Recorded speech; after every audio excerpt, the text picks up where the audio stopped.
peserta terbaik. Ya, kita akan bermain Kahoot terlebih dahulu.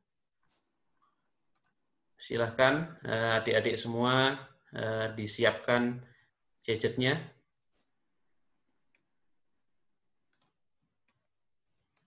Oke, oh sebentar.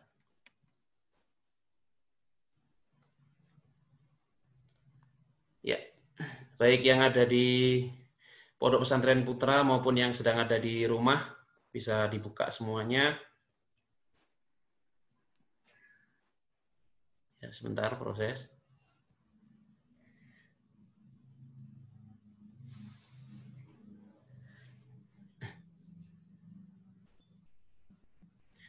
Baik, ini sambil nunggu loading ya. Saya perkenalan singkat terlebih dahulu. Saya diminta untuk berbicara tentang menjadi santri di era milenial. Pertama saya kenalkan diri terlebih dahulu bahwa saya nama Samsul Zakaria, SSI MH, lahir di Lampung Barat 9 Februari 1992. Mungkin ada yang dari Sumatera, tetapi dari manapun adik-adik berasal, mudah-mudahan semuanya menjadi pribadi yang sukses, bisa menimba ilmu sebanyak-banyaknya di Universitas Islam Indonesia, dan menjadi santri terbaik di bidangnya masing-masing di Pondok Pesantren Universitas Islam Indonesia. Ini beberapa media sosial saya, boleh berkontak lebih lanjut dengan saya, karena forum ini tentu saja sangat terbatas dan singkat, dan saya selalu open, terbuka untuk konsultasi, tanya-tanya, dan lain sebagainya. Dan sebagai salah satu motivasi saja buat adik-adik semua, saya ketika itu angkatan 2009 termasuk yang tercepat dalam bidang apa ya istilahnya, dalam bidang berkeluarga. Karena ketika itu saya wisuda di hari Sabtu tanggal 23 November 2013, saya esok harinya langsung menikah. Jadi hari Minggunya saya menikah, jadi hari Sabtu saya mendapatkan ijazah, dan hari Minggunya mendapatkan ijabsah. Nah itu kalau adik-adik memang berkeinginan seperti itu, tidak salah. Meskipun banyak juga yang mengatakan nikah dini itu kalau tidak disiapkan dengan baik bermasalah. Tetapi sepanjang persiapannya sudah oke, mantap, dan calonnya ada, saya pikir itu adalah ibadah yang sangat baik. Itu ya. Mudah-mudahan sudah tersambung Kahoot saya. Oke. Oh, masih loading ya. Sebentar. Mohon izin ya, mungkin masalah jaringan ini karena biasanya jaringannya bagus. Sebentar.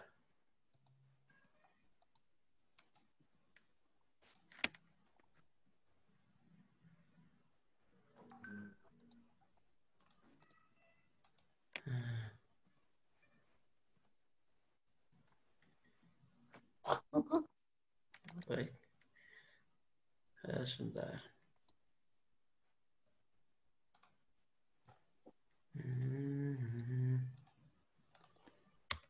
Kok masih loading ya? Baik, kita lanjutkan materi saja. Kebetulan saya memang membuat materi yang simpel-simpel saja. Kemudian, oke. Baik, saya memulai dari sini bahwa santri milenial itu sebenarnya tidak dibatasi ruang dan waktu. Jadi sekarang ini kan kalau berdasarkan analisis salah seorang ilmuwan, bahwa kita dunia ini sudah berada dalam global village, bahwa kita sudah berada dalam desa global yang antara satu titik dengan titik lainnya sudah tergabung dengan begitu mudah. Ibaratnya kita ini adalah satu kampung kecil yang terkoneksi sehingga apa yang terjadi di belahan bumi utara sana bisa diketahui dimanapun kita berada. Saat ini saya sudah terkoneksi dengan baik dengan rekan-rekan yang ada di Jogja, bahkan yang mengikuti forum Zoom ini dari seluruh tanah air, dan itu artinya sesungguhnya saat ini kita berada dalam situasi yang tidak lagi dibatasi oleh ruang dan waktu. Ketika itu zaman orang tua kita kuliah, misalnya ketika ingin mendapatkan kiriman dari orang tuanya, berkirim surat minta kiriman, kirimannya belum datang, mungkin dia sudah dapat pinjaman dari kawannya.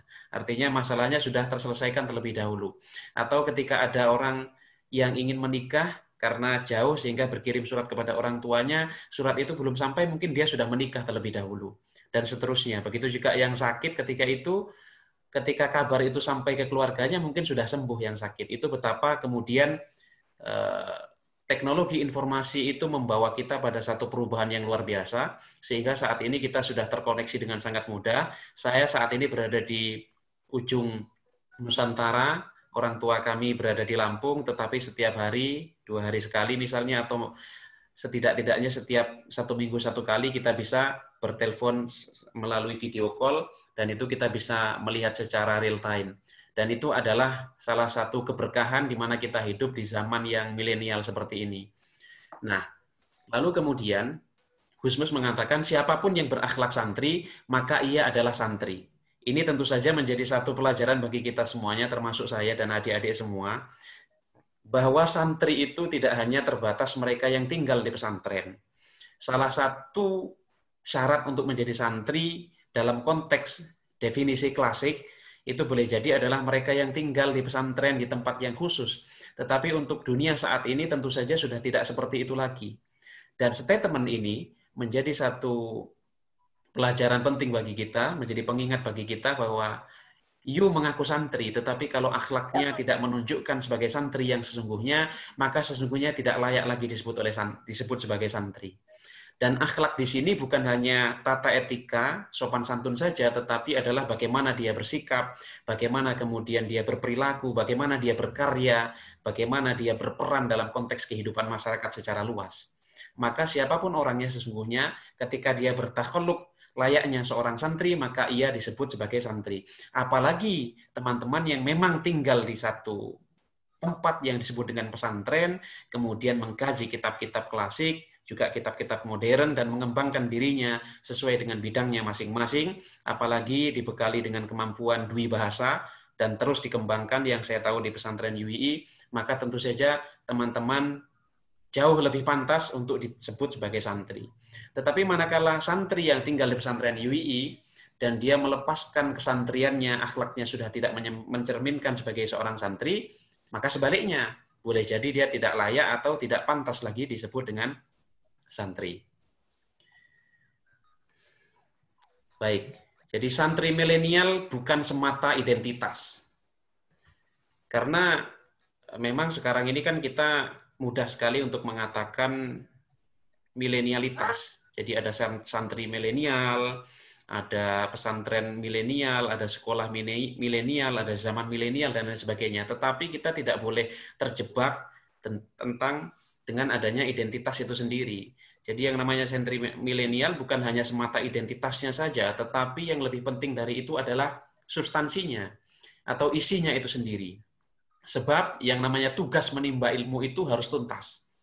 Dan santri yang belajar di pesantren-pesantren itu sesungguhnya dididik untuk memahami keilmuan itu dari akarnya yang paling dalam sampai kemudian batang, tangkai, dahan, daun, dan buahnya yang memberikan manfaat kepada siapa saja. Sehingga pembelajarannya itu harus komprehensif dan tuntas.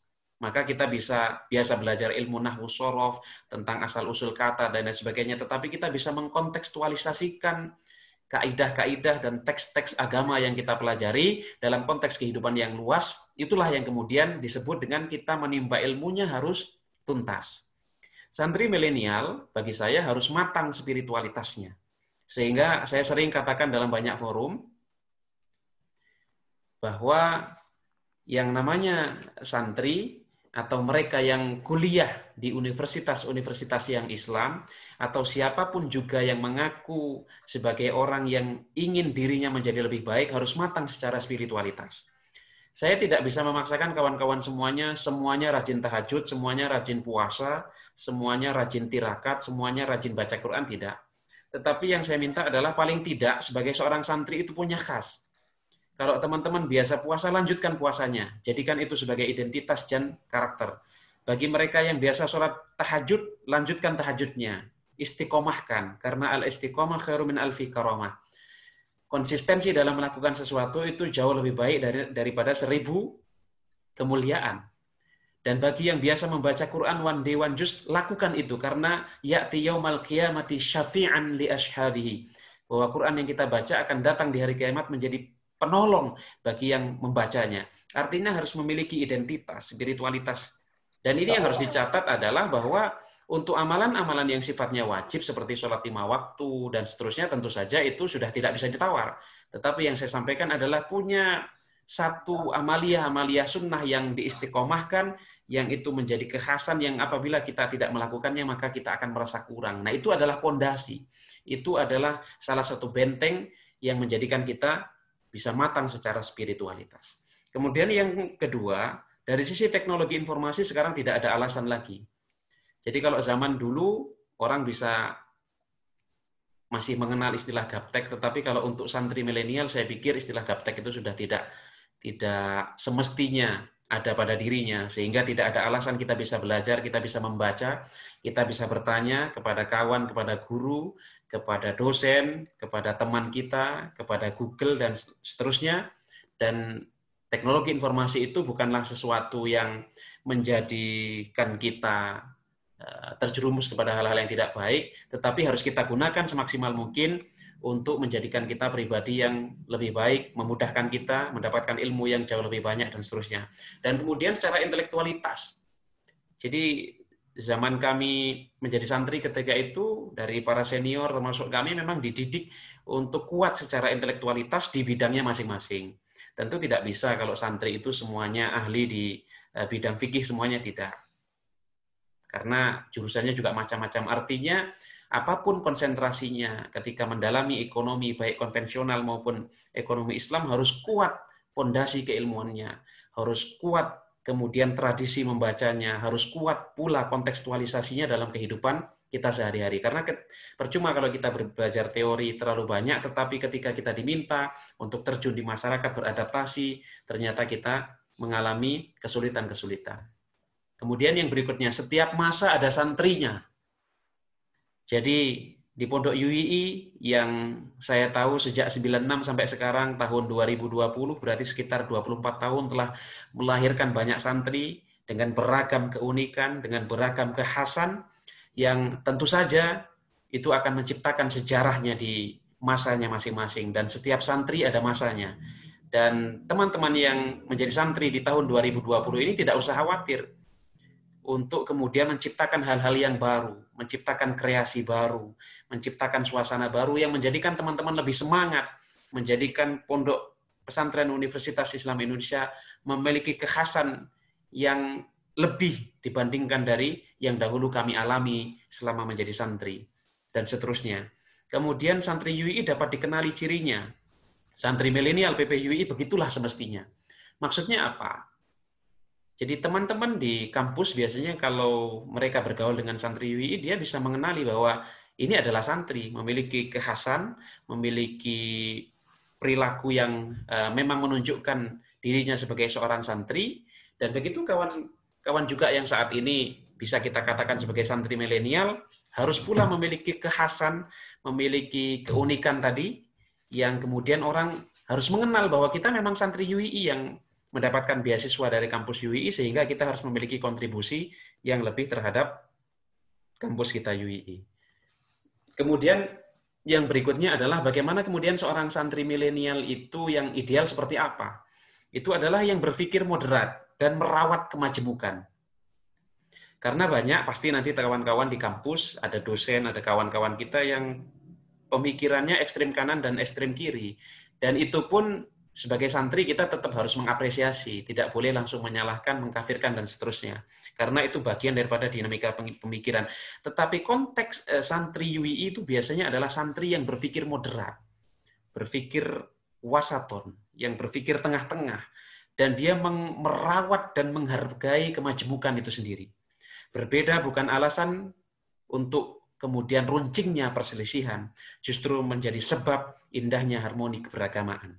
Jadi santri di Pondok Pesantren Universitas Islam Indonesia ketika menghadapi rekan-rekannya di kampus, situasi di masyarakat, termasuk di pesantren itu sendiri, kita harus jadikan berbagai macam perbedaan itu sebagai pondasi untuk mempertebal wawasan kita, untuk menambah semangat kita untuk menghargai perbedaan tadi, sehingga kita menjadi pribadi yang luas, pribadi yang mudah melebur dan diterima oleh banyak kalangan. Kita coba dulu. Masih ada masalah di Kahootnya. Baik, kita lanjut ke materi terlebih dahulu.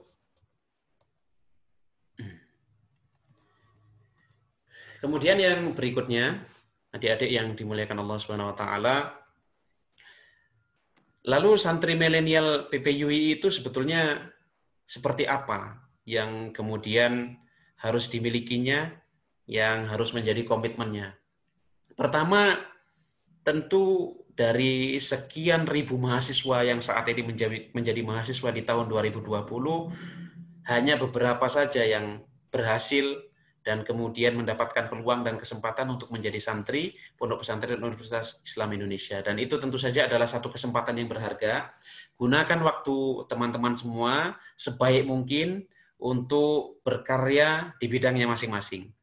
Maka saya katakan di sini, ikhtiarkan untuk melahirkan karya terbaik. Saya ketika menjadi santri ketika itu hanya ini adalah tahaddus bin ni'mah saja, bahwa awalnya saya itu sempat ragu karena ada kakak tingkat kami namanya Mas Nur Haris Ali itu menulis di Buletin Al-Rasi kampus UII. Ketika itu saya berpikir sebagai mahasiswa baru, semester baru yang masih lugu dan cupu katakanlah seperti itu, bagaimana mungkin orang bisa menghasilkan sebuah artikel yang menarik sebanyak ini tulisannya dan seterusnya. Berangkat dari keraguan saya terhadap kompetensi, terhadap kemampuan saya pribadi tersebut, akhirnya saya belajar membaca dan mencoba untuk menulis. Dan alhamdulillah, sekarang tulisan saya di artikel Buletin Al-Rasi itu alhamdulillah sudah sekitar 40 atau 43 tulisan. Dan itu tentu saja berkat dari saya hidup di satu komunitas di mana orang-orangnya begitu inspiratif, memberikan inspirasi kepada kita untuk berkarya. Sehingga teman-teman semua ketika di Pondok Pesantren UII ada kakak tingkatnya yang kemudian prestasinya baik, harus didekati, harus dicontoh. Kemudian kita tanya apa yang dia lakukan sehingga bisa mencapai prestasi yang luar biasa tersebut. Kemudian juga kita perhatikan apa yang menjadi kesehariannya, apa yang dia lakukan dan tidak kita lakukan, dan seterusnya. Jadi kita tidak boleh iri, tetapi sesungguhnya boleh iri dalam arti positif, iri yang membangkitkan semangat dan hero kita untuk mencapai apa yang telah dicapai oleh kakak tingkat kita. Terus terang saya awal berada di pesantren UI ketika itu sempat minder, tapi kita berusaha untuk kemudian melatih rasa percaya diri kita, sehingga sedikit demi sedikit kita bisa mengimbangi. Tentu saja karya terbaik itu sesuai dengan bidangnya masing-masing. Tetapi untuk hal kepenulisan itu saya pikir tidak bisa ditawar lagi. Karena teman-teman ketika kuliah nanti pasti bikin makalah, bikin review jurnal, review buku. Ketika mengerjakan soal-soal UAS atau UTS, banyak soal-soal yang dikerjakan sifatnya esai, yang itu perlu nalar dan bagaimana kita mengembangkan pikiran kita dalam menjawab soal-soal tersebut. Sehingga kalau kemudian teman-teman beralasan, saya kan jurusannya arsitek itu kan tidak berkaitan dengan menulis, saya pikir itu keliru.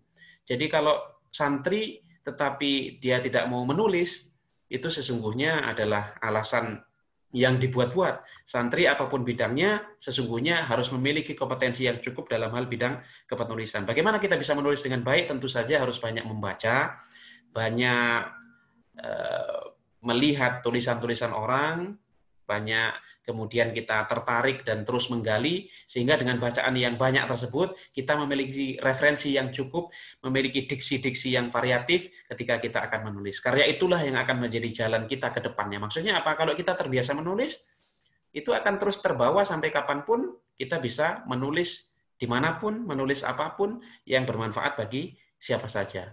Dan ketika teman-teman juga berkarya di bidangnya masing-masing, yang mau mengembangkan entrepreneurship-nya dan seterusnya, itu juga bisa menjadi jalan ke depannya untuk kemudian berkarya melanjutkan apa yang telah dibangun selama menjadi santri. Kemudian ini kami dulu sebetulnya sekitar 17 orang, tapi belakangan kemudian menjadi 12, 11, dan ya begitulah seleksi alam. Jadi teman-teman sekarang mungkin jumlahnya total putra dan putri 40, dan untuk diketahui ya, zaman saya dulu tidak ada putrinya, jadi semuanya adalah santriwan saja, dan sekarang kan lebih variatif ya karena ada putrinya juga. 2 tahun setelah angkatan kami baru ada santri putri, dan ketika itu memang karena kami Alhamdulillah kompak, jalan-jalan bareng dan seterusnya. Itu penting juga. Kawan-kawan perlu bangun iklim seperti itu untuk merawat kebersamaan, menjalin kekompakan, dan disitulah kadang-kadang muncul inspirasi-inspirasi, ide-ide segar untuk membuat kegiatan dan seterusnya. Dan ini, ketika itu ini adalah 17 Agustus, dan kami memang diminta oleh Ustadz Roy, ketika itu Ustadz Dr. Muhammad Roy yang saya lihat di jadwal sudah memberikan materi juga. Ketika itu kami upacaranya mengenakan peci dan sarung. Nah, itu karena takzim kami kepada guru-guru kami sehingga tidak ada pilihan lain, dan itulah menjadi keunikan santri Pondok Pesantren Universitas Islam Indonesia. Sehingga di sini saya buat subjudul ilmu dan adab. Ini adalah dua hal penting yang bagi santri milenial harus dikombinasikan. Dikatakan bahwa keberkahan ilmu ada dalam luhurnya adab. Banyak orang yang berilmu tetapi tidak bisa menjaga adabnya, sehingga dia terbuai dengan keilmuannya, akhirnya tidak ada keberkahan dalam ilmu yang dimilikinya. Sehingga seberapa pintar pun kawan-kawan santri Pondok Pesantren Universitas Islam Indonesia, dengan guru-guru saudara, dengan para dosen, tetap harus takzim, harus hormat, karena dengan hormat dan takzim itulah di situ kemudian kita mendapatkan keberkahan ilmu. Dan sebaliknya, meskipun kita awalnya sulit untuk mendapatkan ilmu, sulit untuk memahami, tapi dengan rasa takzim dan penghormatan kita kepada guru-guru kita tersebut, kita kemudian mendapatkan kemudahan untuk menerima ilmu yang awalnya sukar untuk kita pahami. Kemudian ciptakanlah jejak digital yang terbaik. Ini penting sekali untuk kita renungkan, untuk adik-adik kita semua. Jadi ceritanya adalah di salah satu waktu, ada seorang lulusan kampus UII, saya tidak perlu sebut fakultasnya, dia datang ke bagian akademik fakultas, dia kemudian mengatakan mohon skripsinya yang sudah terlanjur diupload di repositori perpustakaan untuk dihapus. Kenapa demikian? Karena dia terlanjur menulis di halaman persembahan skripsinya itu, menulis nama seseorang yang kemudian gagal menjadi istrinya. Jadi kawan-kawan mungkin paham yang saya maksudkan. Dia mungkin menulis nama seorang wanita, dia katakan bahwa skripsi ini salah satunya saya persembahkan untuk katakanlah bunga yang selalu menjadi inspirasi dalam penulisan skripsi ini, yang menemani hari-hari saya dan lain sebagainya. Akhirnya dia putus cinta dan akhirnya dia menikah dengan wanita yang lain. Dan wanita yang menjadi istrinya itu ternyata bongkar arsip suaminya dan dia menemukan di laman skripsi istrinya itu ada seorang wanita lain yang tertulis di situ, dan dia marah besar sehingga dia minta kepada suaminya tersebut untuk kemudian menghapus jejak digital dari skripsi tersebut. Nah, ini menjadi pelajaran bagi kawan-kawan semua. Saya yakin dalam kehidupan teman-teman semuanya kadang ada sosok-sosok yang menjadi inspirasi bagi kita, sehingga kalau teman-teman harus menuliskan nama seseorang maka disamarkan saja, sehingga kalau seseorang itu kemudian tidak berhasil menjadi pendamping hidup kita untuk selama-lamanya, maka kita tidak dipermasalahkan oleh istri kita yang sesungguhnya nanti. Nah, itu hanya intermezzo saja. Maksudnya adalah ciptakanlah jejak digital yang terbaik. Santri milenial itu adalah santri yang juga harus aware terhadap hoax-hoax yang beredar di media sosial. Kita harus bisa membedakan, jangan mudah meng-share sesuatu yang tidak jelas sumbernya, yang tidak jelas kebenarannya, yang isinya adalah ujaran kebencian, yang isinya adalah menjelekkan sana-sini dan seterusnya. Santri harus berusaha untuk netral, berusaha untuk memilih jalan tengah, dan berusaha untuk mensaring sebelum sharing, istilah yang biasa digaungkan oleh Pak Rektor Fathul Wahid juga. Kemudian yang berikutnya, ini mungkin sudah hampir terakhir ini. Jadi santri milenial itu kalau bagi saya adalah santri yang bisa menjadi pencerah, tapi juga sekaligus dia gaul. Nah, di sini saya maknai pencerah dan gaul itu adalah pribadi-pribadi yang dia adaptif. Dia bisa menerima dan menyesuaikan dengan beragam keadaan, situasi, dan kondisi, dan dia mudah melebur. Melebur dalam arti yang positif, dia tidak kaku, tidak rigid. Nah, cirinya seperti apa? Santri yang pencerah dan gaul itu adalah santri yang hadirnya dinanti dan tiadanya dirindui. Nah, Kalau kita bisa menjadi pribadi yang demikian, berarti kita adalah pribadi yang menyenangkan, yang membawa manfaat bagi sesama. Kan banyak di antara kawan-kawan kita, kadang-kadang ada orang itu kalau dia hadir malah rusak cara itu. Kalau dia ada malah nggak enak rasanya itu. Kalau dia ada justru kita itu merasa tidak nyaman.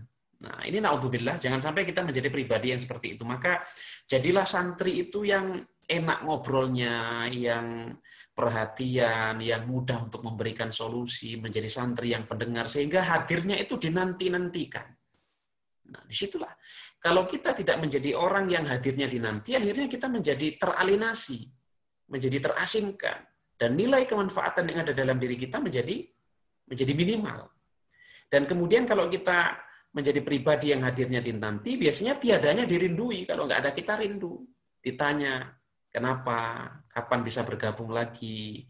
Kami rindu dengan ucapan-ucapanmu, dengan tutur katamu, dengan leluconmu, dan seterusnya. Maka dengan kita menjadi pribadi yang demikian, maka kita akan mudah menjadi pencerah, yang bisa memberikan pencerahan kepada saudara-saudara kita, kepada karib kerabat kita, kepada kawan-kawan kita, dan seterusnya. Kemudian dalam teori survival of fittest, meskipun kita bisa mendebat teori itu, tetapi secara esensial kita bisa setuju pula bahwa bukan yang kuat, tapi yang paling bisa beradaptasi. Dari dalam konteks zaman yang senantiasa berubah ini, sesungguhnya orang yang bisa sukses dan bisa berhasil itu bukan semata-mata mereka yang kuat, tetapi yang paling bisa beradaptasi. Jadi semakin mampu kita beradaptasi, maka semakin mungkin kita akan sukses. Dulu ketika kita kecil, mungkin kakak-kakak kita juga ketika SD ditanya cita-citanya menjadi apa, mungkin ada yang menjawab menjadi dokter, menjadi polisi, menjadi guru, dosen, hakim, dan seterusnya. Tetapi saat ini di kota-kota besar, anak-anak itu cita-citanya sudah berubah. Ada yang mengatakan kita ketika ditanya cita-citanya menjadi content creator, menjadi YouTuber, dan seterusnya, menjadi ahli yang di bidang animasi atau animator dan seterusnya. Itu menunjukkan bahwa dunia saat ini juga sudah berubah. Orientasi-orientasi baik mereka yang usianya sudah dewasa maupun anak-anak pun sudah bergeser. Dan itu artinya kalau kita tidak pandai membaca perubahan-perubahan yang terjadi, kita tidak siap untuk beradaptasi, maka kita akan tergerus dengan lajunya perubahan tersebut. Jadi di dunia ini semua hal itu berubah. Yang tidak berubah itu adalah perubahan itu sendiri. Termasuk dulu, ini sekedar sharing saja ke kawan-kawan semuanya, sekitar 10 atau 15 tahun yang lalu, kalau tes CPNS, termasuk tes menjadi hakim itu, dan menjadi profesi-profesi yang lain, itu kental ditengarai bahwa yang diterima itu adalah yang punya hubungan dengan pejabat tinggi. Yang diterima itu adalah yang membayar sekian puluh juta, bahkan sekian ratus juta. Tetapi pergeseran waktu, perubahan model birokrasi dan penerimaan CPNS sekarang berubah. Yang diterima itu adalah mereka yang memang memiliki kompetensi. Karena model penerimaannya pun sudah menggunakan sistem komputerisasi. Sehingga tidak bisa diakali lagi. Maka zaman saya tes di 2017, penerimaan calon hakim di 2017, itu saya membaca di Detikcom, ada seorang peserta yang kemudian membawa jimat. Dan tentu saja itu dipermasalahkan oleh penyelenggara. Tetapi di antara penyelenggara itu ada yang berseloroh, Mas, tidak usah bawa jimat, karena yang dihadapi ini bukan orang, komputer. Kalau orang mungkin bisa takluk dengan jimat, tapi kalau komputer hanya bisa takluk dengan kemampuan dan persiapan. Nah, ini karena perubahan-perubahan tadi. Kawan-kawan pun begitu. Ketika salah satu di antara teman-teman ingin menjadi dosen, baik yang saat ini mengambil fakultas MIPA, TI, dan seterusnya, ketika dosennya itu adalah dosen PNS, termasuk menjadi dosen UI, harus melewati fase, yaitu yang dinamakan dengan tes potensial akademik atau seleksi kompetensi dasar. Dan itu harus kita lalui, dan sifatnya adalah multiple choice, sehingga kita tidak bisa mengarang. Kalau memang benar jawabannya, maka nilainya sekian, tapi kalau salah menjadi 0, dan seterusnya. Nah, itu adalah salah satu contoh perubahan di dunia ini yang kemudian kita harus siap untuk beradaptasi dalam rangka untuk menjadi pribadi yang sukses tadi. Ya'malu syai'an ma la taf'aluhu anta. Jadi ini sebetulnya kalimat lengkapnya seperti ini. I'lam fi kulli marratin taro sakhson najihan aktsara minka. Ketahuilah bahwa di dalam setiap kesempatan kita itu seringkali melihat pribadi-pribadi atau sosok-sosok yang lebih berhasil dibandingkan kita. Sama-sama usia 20 tahun. Dia kok sudah memiliki penghasilan sementara saya tidak. Sama-sama kuliah. Dia kok bisa mengerti banyak hal sementara saya tidak. Sama-sama kuliah. Dia kok bisa menjadi pembicara seminar sementara saya tidak. I'lam annahu ya'malu syai'an ma la taf'aluhu anta. Jadi sesungguhnya orang-orang yang bisa sukses, yang lebih sukses dari kita itu karena dia melakukan sesuatu yang tidak kita lakukan. Jadi orang-orang atau kawan-kawannya yang lain setelah kuliah langsung pulang, mungkin dia berorganisasi terlebih dahulu, mengasah kemampuannya, mengasah kedewasaannya, mengasah public speaking-nya, mengasah manajemen kepemimpinannya, sehingga dia menjadi beda dari yang lain. Atau kawan-kawannya tidur, dia membaca buku, sehingga memiliki wawasan yang lebih. Atau kawan-kawannya bermain gadget, bermain game, dia mencoba untuk menuangkan pikiran-pikirannya dalam tulisan-tulisan singkat. Jadi orang-orang yang lebih sukses dari kita sesungguhnya adalah orang-orang yang ya'malu syai'an, melakukan satu hal atau sesuatu mala taf'aluhu anta yang tidak engkau lakukan. Berarti kalau logikanya kita balik, kalau kita ingin menjadi lebih sukses dari kawan-kawan kita, maka lakukan sesuatu yang tidak banyak dilakukan oleh orang-orang yang ada di sekitar kita. Lakukan sesuatu yang berbeda. Dan boleh jadi kita tidak harus melakukan sesuatu yang berbeda, tetapi melakukan sesuatu dengan cara yang berbeda. Contoh, sesama bisnis makanan. Kenapa meskipun bisnisnya berjejer, yang satu ramai, yang satu tidak? Itu sama-sama bisnis makanan, sesuatu yang sama, tetapi caranya yang berbeda. Yang satu dengan pelayanan yang standar, tetapi yang satu pelayanannya dengan senyuman. Dan misalnya dia menggratiskan, kalau air putih digratiskan tidak bayar. Ini sama-sama bisnis, sama-sama makanan yang dijual, tapi caranya berbeda akan menghasilkan sesuatu yang berbeda pula.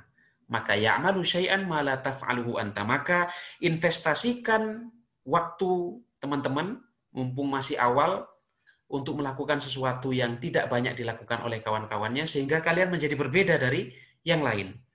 Para santri secara kompak bisa melakukan sesuatu yang berbeda, sesuatu yang bisa menambah wawasan dan kemampuan teman-teman yang tidak dilakukan oleh mereka yang berada di kampus yang tidak tinggal di pesantren, maka kalian akan menjadi dikenal. Khalif tu'raf. Jadi khalif dalam arti yang positif tentu saja. Maka dengan demikian, maka teman-teman akan menjadi pribadi yang luar biasa. Nah, ini kenangan zaman kami masih awal-awal di pesantren dulu. Bahkan dulu saya termasuk yang bikin gebrakan, kalau main futsal itu jam 5, pernah itu saya dulu membuat gebrakan seperti itu. Supaya habis subuh kita punya aktivitas. Jadi subuhnya kan kalau di Jogja kadang jam 4 sudah subuh. Sehingga selesai wirid dan kemudian baca doa dan seterusnya persiapan, jam 5 kurang seperempat kita sudah biasa pergi ke gaul, itu ada tempat futsal dekat pondok. Jam 5 kita sudah main. Kenapa kita milih main pagi? Karena lebih mungkin mengumpulkan orang, karena jam 7 harus segera pergi ke kampus. Dan yang kedua, alasan yang paling realistis, karena kalau pagi murah, cuma 50.000, kalau malam kan mahal, 100.000. Nah, santri juga harus punya pikiran yang ekonomis. Nah, itu salah satu hal yang bisa teman-teman lakukan juga untuk melatih kekompakan antar dalam satu angkatan, termasuk dengan angkatan yang lain, karena santri harus kompak. Karena jumlah kalian tentu saja tidak sebanyak mahasiswa secara umum, sehingga harus bisa menunjukkan kekompakan, dan dengan kompak itulah kalian berarti berkolaborasi menunjukkan prestasi yang lebih. Ini beberapa kawan saya sebagai inspirasi dan pengenalan kepada teman-teman semuanya. Di akhir materi saya ini, kami dulu angkatan 2009, ini saya sendiri, Samsul Zakaria, sekarang saya bertugas sebagai hakim di Pengadilan Agama Natuna. Kemudian ada teman saya, sama-sama dari Lampung, dan ini teman saya yang dulu setiap hari saya bonceng ketika ke kampus, karena kebetulan saya bawa motor dari Lampung dan beliau tidak, sehingga kami bareng terus ke kampus. Dan qadarullah, alhamdulillah kami sama-sama diterima sebagai hakim angkatan 2017. Sekarang beliau bertugas di Mahkamah Syariah Sabang. Sebetulnya sama dengan PA, sama dengan saya, cuman kalau di Aceh karena ada perkara jinayat sehingga namanya Mahkamah Syariah Sabang. Tubagus Sukron Tamimi. Sekarang sedang mengambil S2 juga di UIN Raden Intan Lampung.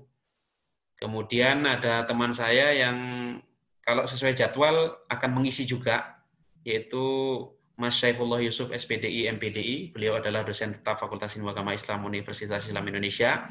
Ini juga teman saya juga dari Lampung. Dulu kami satu sekolah di MAPK Lampung, dan alhamdulillah termasuk rekan kami yang masih bertahan di UII karena menjadi dosen tetap Yayasan UII.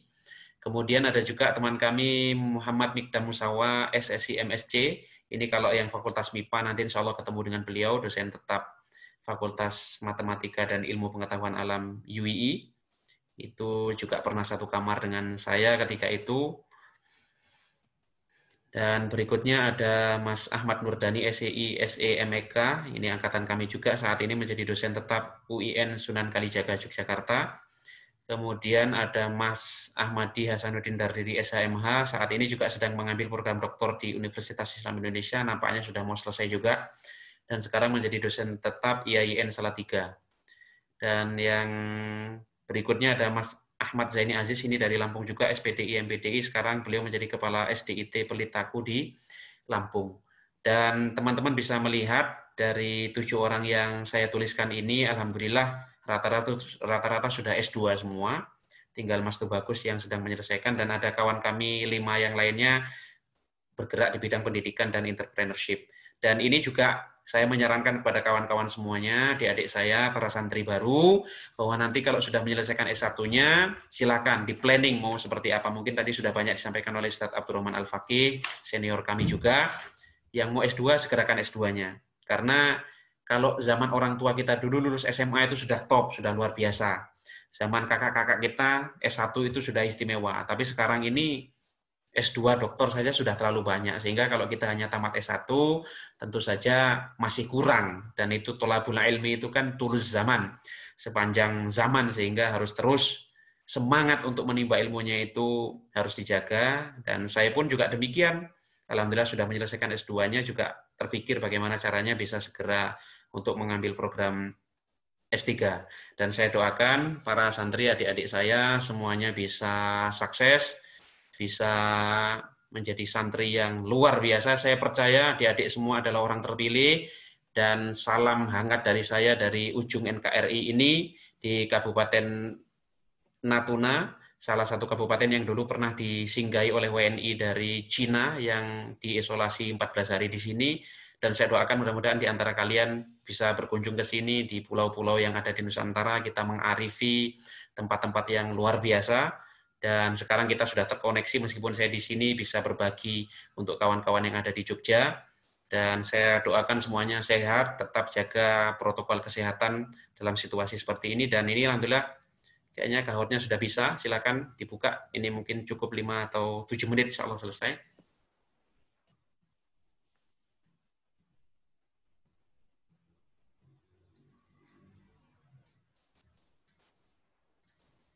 Ya, silakan di input.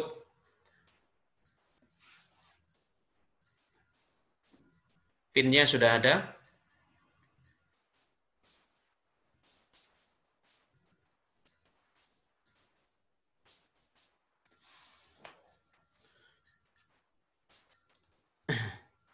Sudah terlihat belum PIN-nya?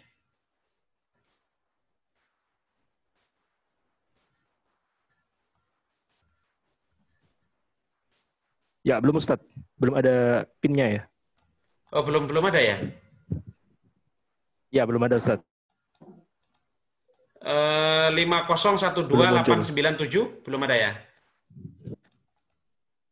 Belum ada Ustadz. Belum muncul di layar. Belum muncul ya?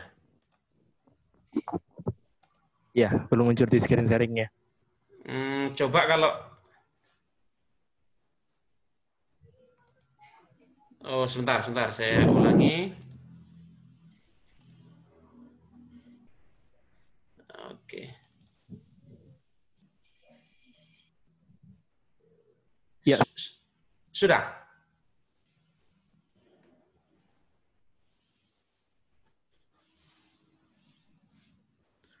Tapi kalau suara kahutnya sudah terdengar belum ya?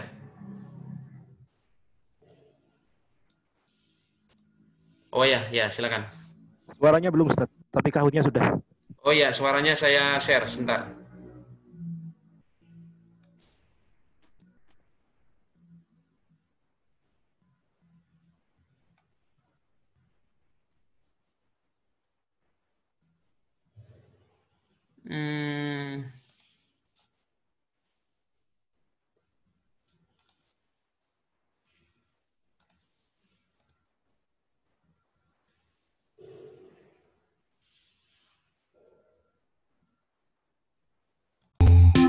Sudah ya suaranya ya?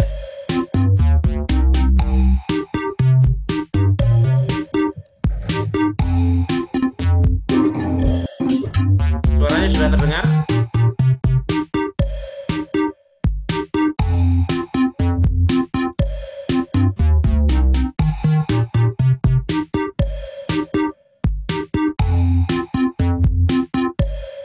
Ya, kalau sudah 30 kita mulai ya.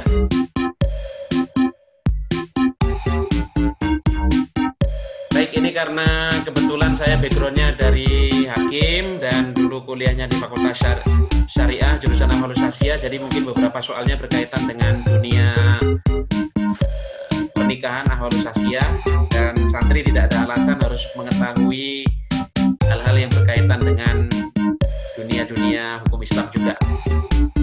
Oke, kita mulai ya.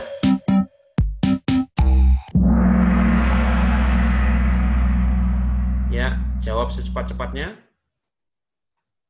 Siapakah Rektor UI saat ini?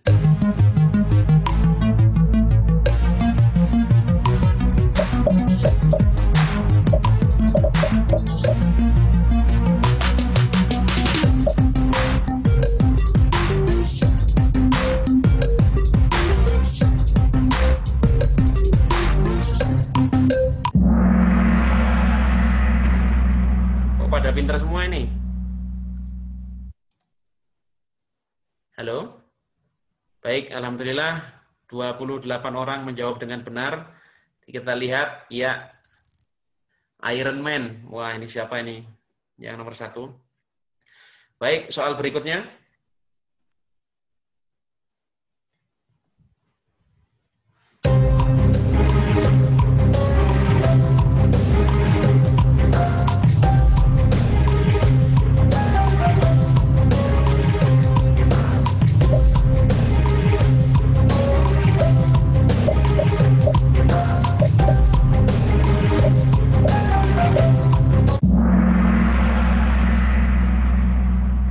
Baik, dalam lomba lari Anda berhasil mendahului pelari kedua. Saat ini Anda berada di posisi, banyak yang menjawab di posisi pertama. Kan yang kita salib itu adalah pelari kedua. Jadi kita posisinya kedua karena di depan kita masih ada pelari pertama ya. Jadi kita harus berpikir logis, harus cermat juga. Baik, next. Ya, Hafid DS, ternyata Iron Man tadi tersalib ya. Semangat semuanya. Jangan ngantuk. Mudah-mudahan tambah sehat, tambah istimewa semuanya. Soal ketiga. Berikut ini adalah sinonim dari kata andika, kecuali.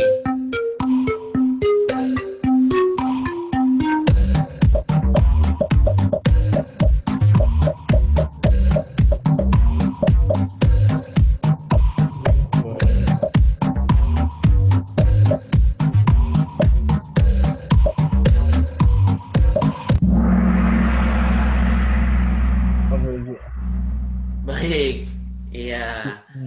Jadi yang menjawab benar ada 12 orang. Ya, kecuali ya. Jadi sinonim dari kata andikah itu az-zawaj itu sinonim, al-wat'u itu hubungan suami istri, hubungan badan itu juga sinonim, al-jima' juga sama, ar-rujuk itu kembali. Maksudnya dia sudah cerai kemudian kembali lagi dalam masa iddah. Baik, bagi yang salah tidak usah khawatir, masih tersisa beberapa soal, bisa mengejar kawannya, dan ini untuk menambah pengetahuan. Insya Allah kalau kita itu pernah salah, biasanya nggak pernah lupa. Ingat ya, sinonim kata anikah kecuali ar-rujuk. Baik, Hafid DS dikejar oleh Azkia, turun ya, Hafid ya. Selamat, jangan bangga dulu, kita lanjut di soal berikutnya. Siapakah Direktur Podcast UI saat ini?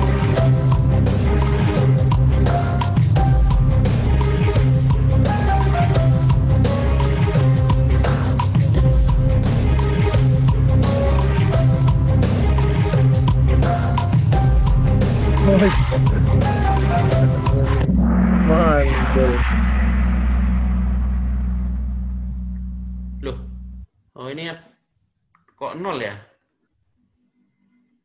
Pak, keliru di saya ya? Baik, kalau keliru bonus ya berarti ya. Masih Askia berarti belum.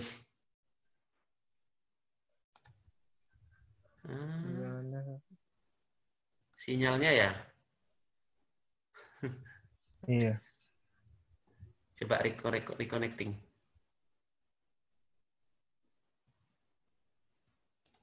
Baik, next. Bila Anda mengajukan izin poligami, maka Anda dapat pergi ke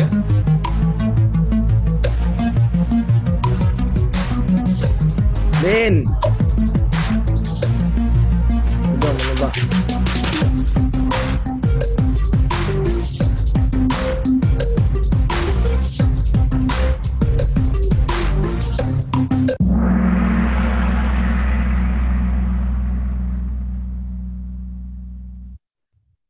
Iya. Kita lihat Askia masih nomor 1. Next, kita cepatkan saja. Al-masyaqqatu tajlibu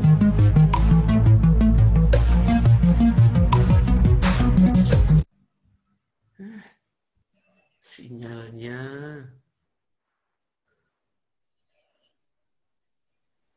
Ya, mohon maaf ini ya, sinyalnya ternyata tidak mendukung. Ya, next, lanjut.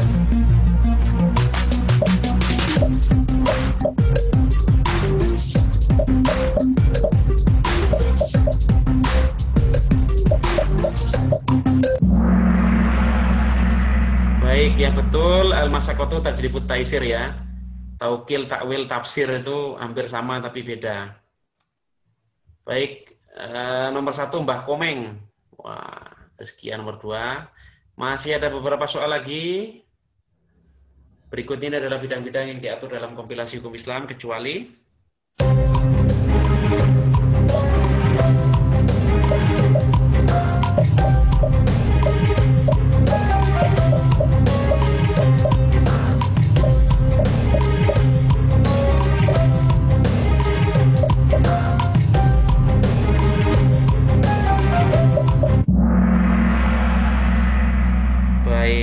jadi kalau KHI itu isinya memang hukum perkawinan, kewarisan, dan perwakafan yang tidak diatur dalam KHI, hukum ekonomi syariah, karena ada KHES tersendiri ya, kompilasi hukum ekonomi syariah, tidak apa-apa.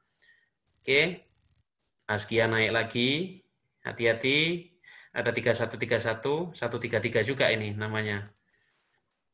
Ya, soal ke-8, siapakah pengasuh Ponpes WI saat ini? Bangetan kalau salah ini.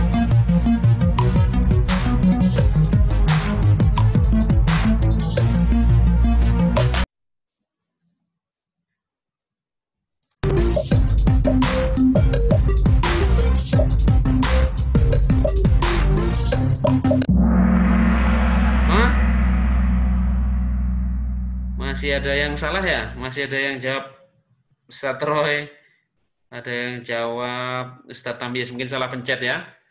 Yaitu beliau Ustadz Suyanto, SAG MSI. Ustadz Roy sama Ustadz Tamyiz itu dulu mantan. Artinya beliau guru kita juga yang pernah menjadi pengasuh. Tapi yang saya tanyakan kan saat ini. Next. Oke, Askia masih tertinggi, masih dibayang-bayangi Yasmin dan Halda. 2 pertanyaan terakhir, siapakah Ketua Mahkamah Agung saat ini? Ini beliau alumni UII.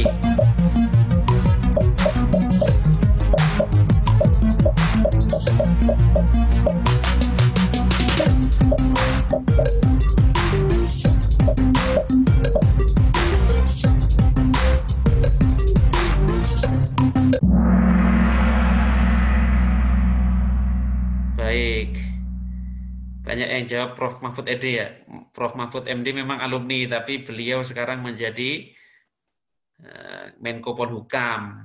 Dulu menjadi Ketua Mahkamah Konstitusi dulu. Sekarang yang betul adalah Dr. Muhammad Syarifuddin SHMH yang baru menggantikan Profesor Muhammad Hatta Ali. Baik, Halda nomor 1. Ya, terakhir, silakan. Hidup kesepian tanpa kekasih.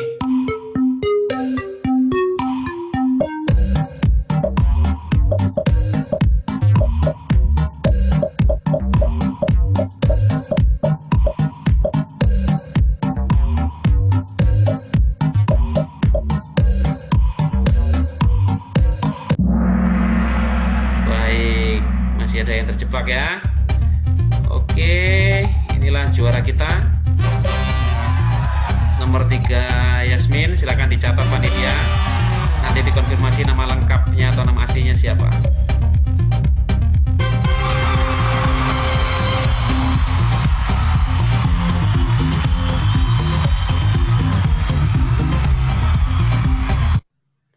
Baik, demikian materi yang dapat saya sampaikan. Kurang lebihnya saya mohon maaf, saya kembalikan kepada moderator atau MC. Assalamualaikum warahmatullahi wabarakatuh. Waalaikumsalam warahmatullahi wabarakatuh. Baik, terima kasih kami ucapkan kepada Bapak Samsul Zakaria karena telah memberikan pemaparan yang sangat luar biasa ya. Selanjutnya tentu kita akan memasukin sesi tanya jawab. Ini tadi untuk sesi pertama juga belum ada tanya jawab ya, Ustaz. Baik, ya. Baik. Nanti untuk santri putra dan putri yang ingin bertanya dipersilahkan.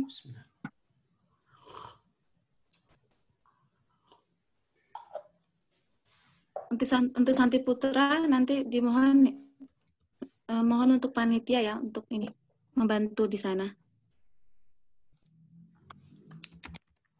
Apakah ada pertanyaan untuk kedua materi kita pada malam hari ini?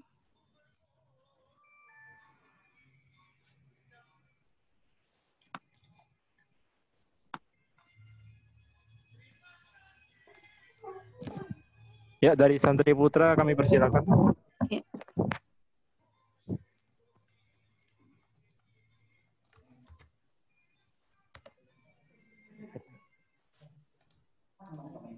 Wait, man.